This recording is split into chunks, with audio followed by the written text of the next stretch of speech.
Splendid evening it is to viewers. Welcome to Equity News on EquityAxis, your aerial perspective of stock market developments and of developments in the Zimbabwean economy.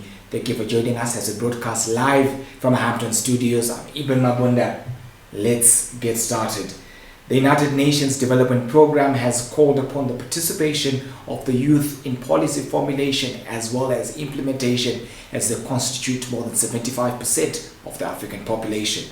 This was highlighted during a 3-day UNDP event under the theme Next Generation Cities, whose mission was to focus on the eradication of poverty as well as the implementation of green technologies. Let's have a look at that particular event as we see the UNDP Chief Economist for Zimbabwe, Ms. Ethel, present to the international delegates.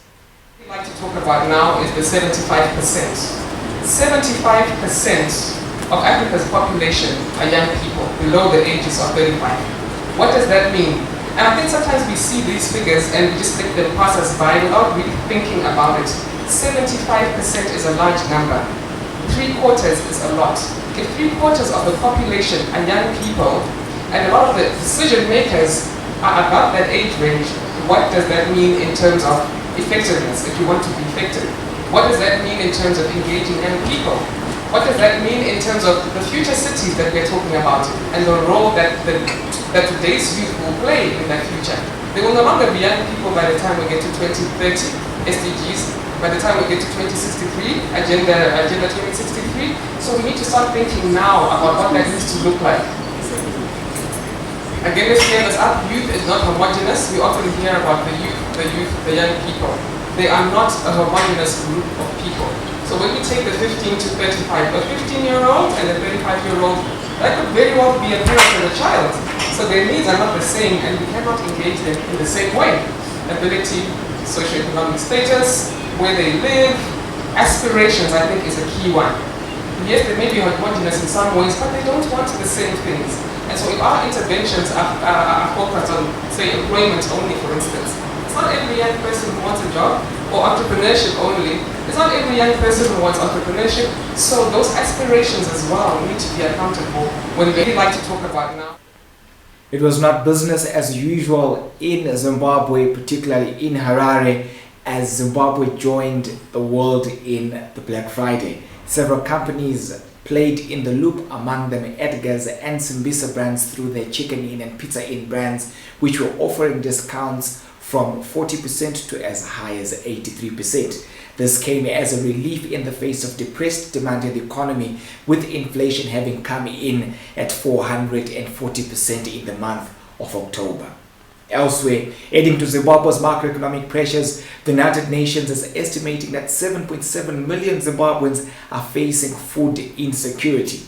This is according to a report issued by a human rights expert, Ms. Hilal Elva, following a 11-day visit into the country.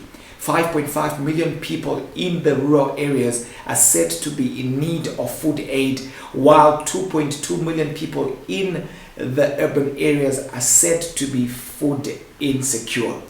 Meanwhile, in the 2020 budget, government vowed to get rid of all subsidies by the end of January 2020. Let's just have a look at the Minister of Finance, Professor Mtuli Ngobe, issuing his budget and spelling out issues to do with the subsidies. The new grain subsidy model, the current subsidy policy whereby government funds the procurement of grain at market price and sell this to registered grain millers at subsidized prices has been open to abuse and placed a huge burden on officials.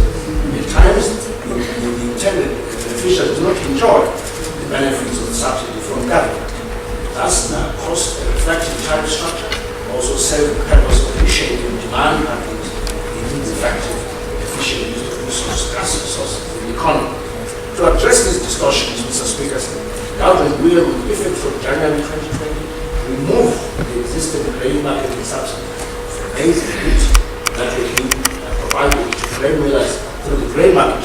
The intervention will see generally selling wheat and maize at market prices, with grain millers having an option to either import purchase grain from GST.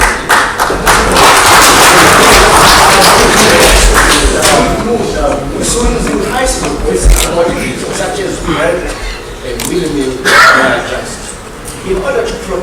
vulnerable groups of our society, government will extend targeted subsidy on the production of dollar meal, cooking oil, and the standard loaf of bread.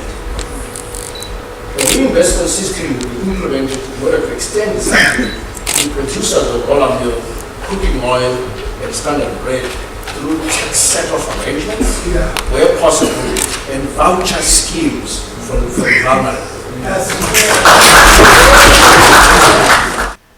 On Tuesday evening, during a post-cabinet briefing, the Minister for Information and Publicity, Honorable Monica Mtsangwa, defended this particular position. The government was getting rid of all subsidies and was allowing locals to import groceries and see to it that they are adequately provided for where food is concerned. Now, we've seen what appears to be back and forth movements, with the president issuing a statement on Wednesday during a campaign where he indicated that some of the subsidies were there to stay.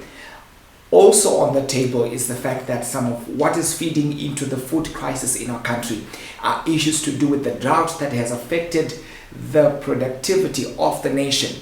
Now, during the presentation of his budget, Finance Minister also did indicate that government was allocating $1.9 billion toward the agricultural sector, with a mere 500 million Zimbabwean dollars, or should I say $557 million to be precise, allocated towards irrigation. But the question is, just how enough is that particular amount? Again, let's have a look.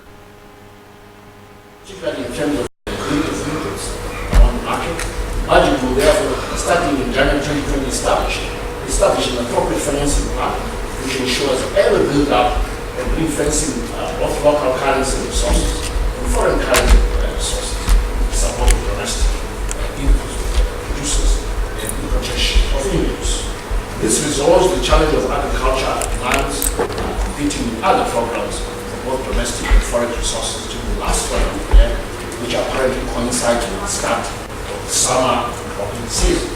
Accordingly, for the capacitation of the Ministry of Lands, Agriculture, Water, Climate, and Rural sector, I'm allocating $1.9 billion for this prioritized program, which is irrigation, veteran services, farmer compensation, agriculture, education, extension services, crop and livestock research and technology, land survey, and mapping. The total number of figures out is 1.9. Particularly, we remain hopeful that the rains will be gracious and we will receive the necessary amount of rains to cater for the 2019-2020 agricultural season. In other news, Botswana Diamonds has acquired shares in a special purpose vehicle that is run by Vast Resources that will enable the Botswana Diamonds to participate in Zimbabwe's diamond sector. Botswana Diamond is coming in as a consulting partner in the development of the Chiadzo Community Diamond Concession. Of course, the Botswana Diamonds comes in with their expertise, having operated successfully in Botswana. In other news, a 1 megawatt power plant was commissioned today at the Schweppes facilities in Willowvale that was set up in partnership with the Distributed Power Africa. The plant will feed into Schweppes grid and is expected to improve the operational efficiencies of Schweppes in that regard. Now, this concludes our evening news bulletin. Thank you for watching. Don't forget to like, subscribe, follow us on Twitter, Facebook, and to visit our informative website www.EquityAxis.net. From the EquityAxis team and I, thank you and do have a great weekend. Ciao.